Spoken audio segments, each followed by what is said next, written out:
아가, 너냐? 어머니? 천국의 평화로운 저녁. 해숙이 집 마당에 서서 하늘을 올려다보고 있다. 언제나처럼 붉은 노을은 여전히 아름답고 공기에는 꽃향기가 가득했다.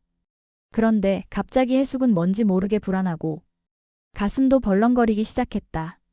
아가, 너냐? 익숙한 목소리. 분명 젊은 여인의 목소리인데 왜 갑자기 소름이? 어머니. 해숙은 그 자리에서 그만 얼어붙었다. 그녀였다. 그 여자였다. 한때 해숙을 부르기 전에 못마땅한 표정으로 늘 한숨을 쉬고 무엇을 해도 칭찬보단 질책이 먼저였던, 그리고 젓가락질 하나에도 시비를 걸던 그 시어머니였다. 그런데 지금 그 여인은 너무도 젊었다. 탱탱한 피부, 화사한 메이크업, 그리고 절대 잊을 수 없는 날카로운 눈매. 천국의 하얀 정원 문을 열고 들어온 시어머니는 익숙한 미소를 띠며 마치 어제도 봤던 것처럼 자연스럽게 해숙을 향해 걸어왔다. 그리고는 어느새 해숙과 낙준이 함께 사는 천국 집에 발을 들였다. 집안 여기저기를 들러보던 그녀. 냉장고 정리를 아직도 제대로 못하네 쯧쯧. 아이고, 부엌 정리 상태는 이리 어수선해서야. 여긴 소파가 너무 푹신해서 자세가 흐트러질 수 있겠어. 주름은 나보다 많은데 살림은 왜 이렇게 서툴까? 넌 80 먹도록 아직도 일이 부족한 게야? 이래가지고 내 아들 낙준이 잘 먹이고 살았겠어?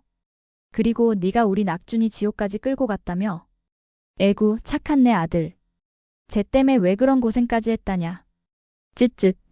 시어머니의 입에서는 끝나지 않을 잔소리가 쉴 새 없이 흘러나왔다.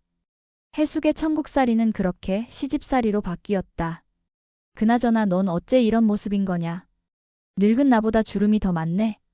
이래가지고서야 내가 어떻게 너한테 마구 시어미 노릇을 할 수 있겠냐? 잔소리 하나 할래도 눈치가 보이네. 지 남편이 그래.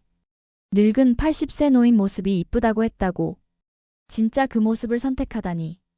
애구 쯧쯧. 미련 맞기는. 이렇게 젊고 잘생긴 멋진 내 아들이 늙은 너랑 어떻게 평생을 살아가야 할지 걱정이다 걱정. 시어머니의 말 한마디 한마디에 해숙의 가슴에 비수가 꽂히고 숨이 턱 막혔다. 심장은 덜컥 내려앉고 손끝이 싸늘해졌다. 여긴 천국인데. 아니, 그럼 나 죽지도 못하고 평생 시집살이 해야 해? 그녀는 반쯤 넛이 빠진 상태로 낙준을 바라보며 말했다. 당신 말이야. 나한테 미리 말 안 하고 갑자기 이렇게 어머니 모시고 오면 어떡해? 낙준은 그저 해맑게 웃으며 말했다. 엄마가 당신 보고 싶어 해서 내가 엄마 모셔왔어. 이 남자. 내가 어떤 시집살이를 했는지 다 까먹었나 보다. 어쩜 이렇게 철없고 이기적일까? 나 아직 살아있다고 어머니께 말하라고 했는데 남편은 그게 무슨 뜻인지 전혀 몰랐던 건가? 해숙은 속으로 외쳤다. 이게 무슨 재앙인지. 두 번 다시는 지옥으로 돌아가고 싶지 않다고 생각했는데 정작 천국에 와보니 지옥이 기다리고 있었던 셈이었다. 해숙은 답답했다. 아, 근데 진짜 억울하네. 왜 여기까지 와서도 또 시집살이를 해야 해? 나도 사람인데, 아니 천국 사람인데. 그래. 여긴 천국이야. 죽지도 못할 여기서까지 내가 참고 있을 수만은 없어.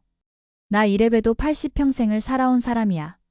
그냥 당하고만 있을 순 없어. 결심한 해숙이 침을 꿀꺽 삼키며 시어머니께 말했다. 어머니, 여긴 저희와 제가 사는 집이에요. 제 살림은 제가 알아서 할 테니 어머니는 어머니 살림만 신경 쓰셨으면 좋겠어요. 놀란 시어머니의 눈이 낙준을 향했다. 아니, 얘가 왜 이렇게 변했다냐? 내가 뭘 했다고 눈 동그랗게 뜨고 시애미한테 대들고 이제 지가 더 늙었다고 나한테 이렇게 해도 되는 게냐? 낙준아, 애미 간다. 토라진 시어머니가 돌아가는 뒷모습을 보며 낙준은 속상해서 어쩔 줄을 모른다. 이 생에서 다 끝난 줄 알았던 그 억압과 긴장이 왜 다시 시작되는 건지. 무엇보다 더 답답한 건 그런 상황을 보고도 예전처럼 여전히 방관하는 낙준이었다. 오히려 그는 해숙을 보며 서운해했다. 당신이 날 좋아하듯 엄마를 좋아하면 안 되는 거야? 그 말에 해숙은 말문이 막힌다. 여전하구나. 저 남자는 어린 시절 첫눈에 반했다고 쫓아와서 눈 딱 감고 내민 손 잡으면 딴 세상으로 데려갈게요. 그렇게 자기만 믿으라고 해놓고 그 말에 반해 결혼했다. 뭐 물론 잘생긴 얼굴 뜯어먹으려는 맘도 있었지만 그렇게 자기만 믿고 따라왔는데 그 사랑은 변함없고 뜨거웠지만 자기 엄마에 대한 사랑은 해숙에 비교할 바 아니었던 것.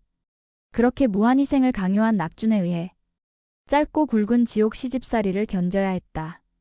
그런 시집살이가 다시 시작된다니. 그것도 죽지도 않을 천국이란 공간에서. 여기 진짜 천국이 맞는 건가? 해숙은 갑자기 의심스럽다. 지옥갈 시어머니의 등장도 아연실색이지만 자기도 천국 올 만큼 착하진 않았다. 여기 정말 천국일까? 내가 착하지 않아서 시집살이 벌 받는 지옥을 살게 한다. 여기 천국에서? 해숙은 혼란스러움에 어지럽고 구역질이 났다. 남편 낙준을 어떻게 이해해야 할까? 평생 자신을 위해 희생한 해숙이 안쓰럽고 고맙고 미안해서 해숙이 울면 세상이 무너지는 듯 가슴 아파했고 혼자만 80세 모습에 속상해하던 해숙에게 장난꾸러기 같은 해맑은 모습으로 해숙아, 나 너보다 5살 오빠야. 아무 걱정하지 마. 이제부턴 이 오빠가 너를 위해 살 거야. 겉모습은 중요하지 않아. 난 여전히 이해숙만 사랑한다며 무한 사랑을 보냈고 아내 해숙을 구하기 위해 한치의 망설임 없이 지옥의 불구덩이 속으로 몸을 던진 낙준. 그런 남편이 너무도 고맙고 든든했다. 하지만 시어머니가 등장한 순간 낙준은 여전히 예전 눈치 없고 보고 싶은 것만 보던 그때 그대로였다. 엄마와 며느리 사이에서 늘 엄마 편이었던 아내의 희생이 너무도 당연했던 그 시절. 그때의 전형적인 남편들에서 한치도 비켜가지 않았던 낙준. 그 시절 며느리들은 그게 당연한 듯 견뎠다. 해숙 역시 마찬가지였다.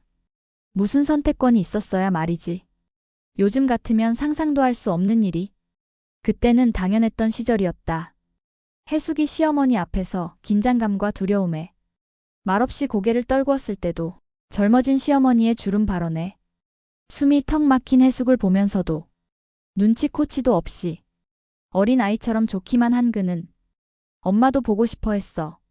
우리 셋이 이렇게 함께 살면 얼마나 좋아. 라고 말하는데 이 남자 어쩌면 좋단 말인가? 지옥까지 아내를 구하러 간 아내 바보 남편이 자기가 무슨 잘못을 하는지도 모른 채 천국에서 아내에게 다시 희생을 요구하고 있었던 것이다. 해숙은 생각했다. 사랑이라는 이름으로 나에게 또 뭘 참으라는 거야? 여긴 천국인데 왜 여기서까지 지옥 같은 시집살이를 하란 거야? 그녀의 침묵은 서서히 눈물로 번졌고 그 눈물은 천국의 맑은 바닥을 적셨다. 해숙을 위해 천국을 뒤집었던 낙준. 하지만 결국 엄마 앞에선 무조건 인내를 강요하는 전형적인 조선시대 남편일 뿐이었다. 그녀는 하늘을 올려다본다. 밤하늘 가득 채운 별빛은 너무도 아름답지만 해숙의 마음엔 먹구름이 가득했다. 지옥보다 무서운 시집살이는 다시 천국에서 시작되고 있었다. 여러분, 7화 예고소설 마음에 드셨을까요? 전 다음 예고소설로 다시 찾아올게요. 구독, 좋아요는 저에게 큰 힘이 됩니다.